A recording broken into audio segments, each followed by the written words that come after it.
Hello, everybody, and welcome to Briar Rose Cottage. I am Lady Rosemary, Moonstone Crown. Welcome, welcome, and hello to all of you who have sent hellos in the messages. It's completely appreciated. So, one big group hello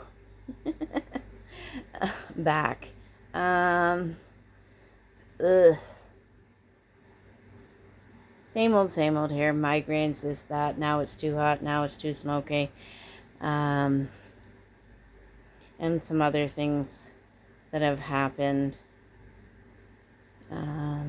It's being August. Anyway, for those that can read body language, you don't have. What when I roll my eyes and stuff, what I'm meaning. Anyway, so we're doing a political one today because that's on the climate and part of what's going on here.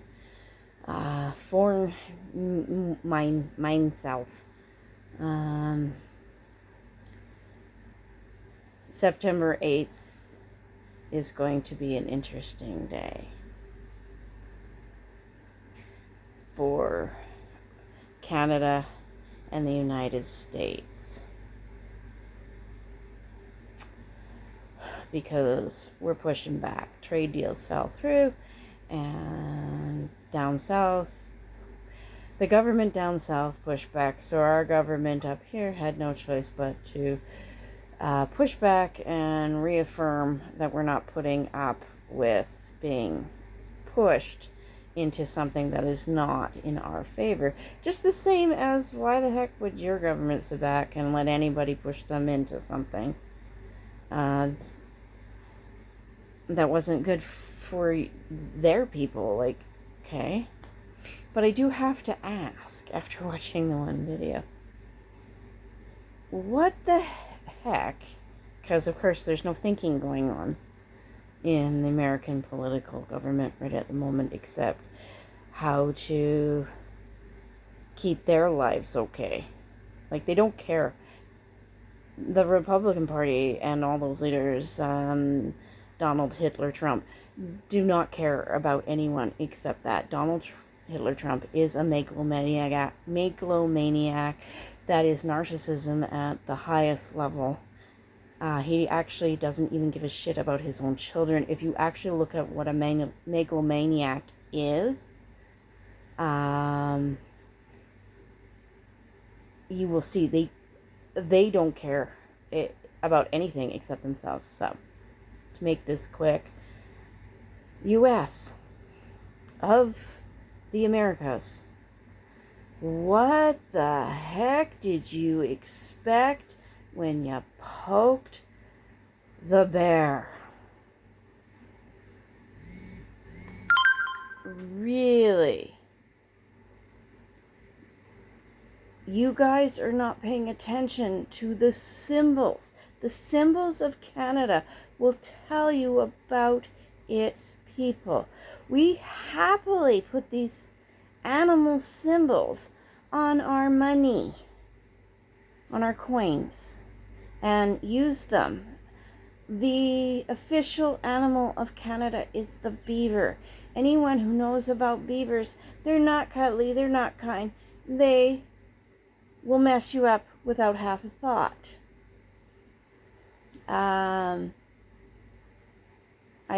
There are horror stories.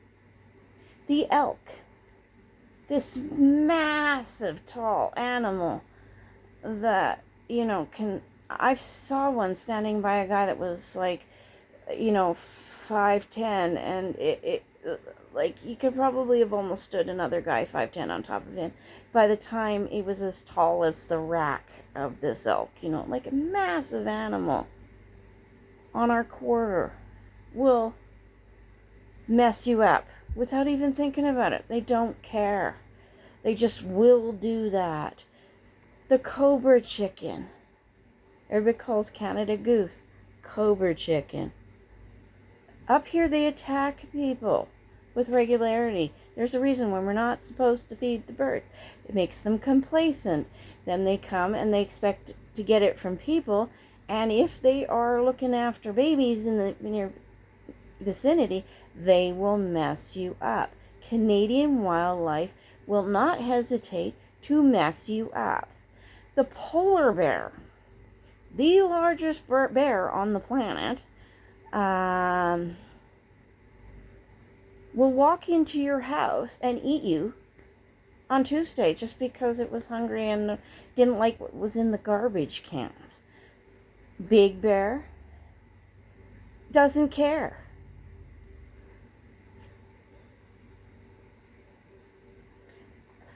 Moose. People associate Canada with the moose.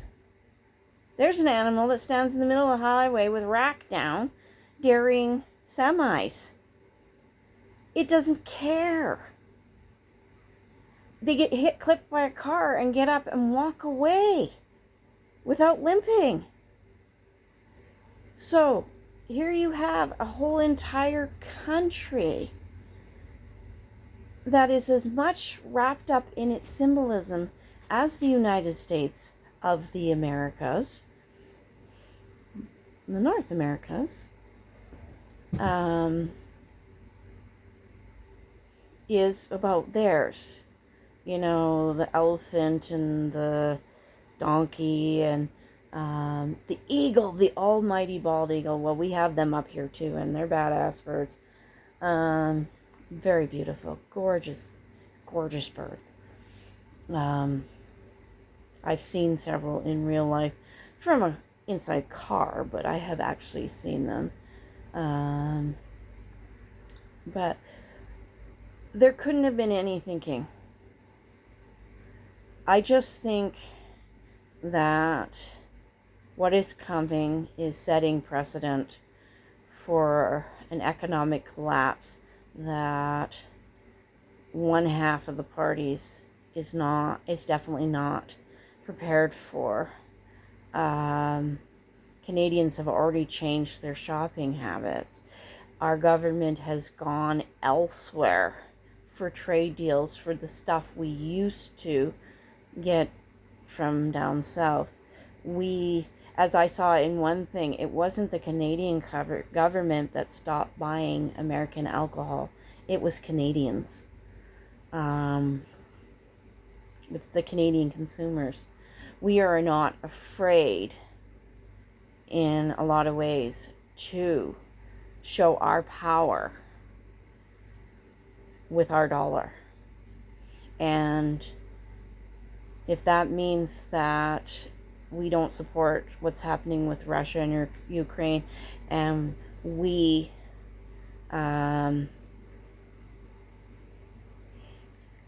will stop buying Smirnoffs. And in the support of our own country and the bullying that we're feeling on our side, because remember, you push first. You've been pushing for years. I'm 55 years old, and I have been watching it actively since I was 16 years old. The American thumb, the United States of America's thumb on Canadian economics. That's 39 years of watching my country be bullied. Thank God we've got a prime minister that finally said enough is enough. And that's what it is. A whole elbows up thing is enough is enough. And as of September 8th, I think it's really going to start hitting home by Christmas of 2026, when things have really started to collapse. You're going to notice it down south, and I'm so sorry. But we're handling it way better than you guys are. So, remember, as all of it's going down, be kind, especially to yourself. Your dollar matters. Spend it wisely. Peace, love, and happiness. And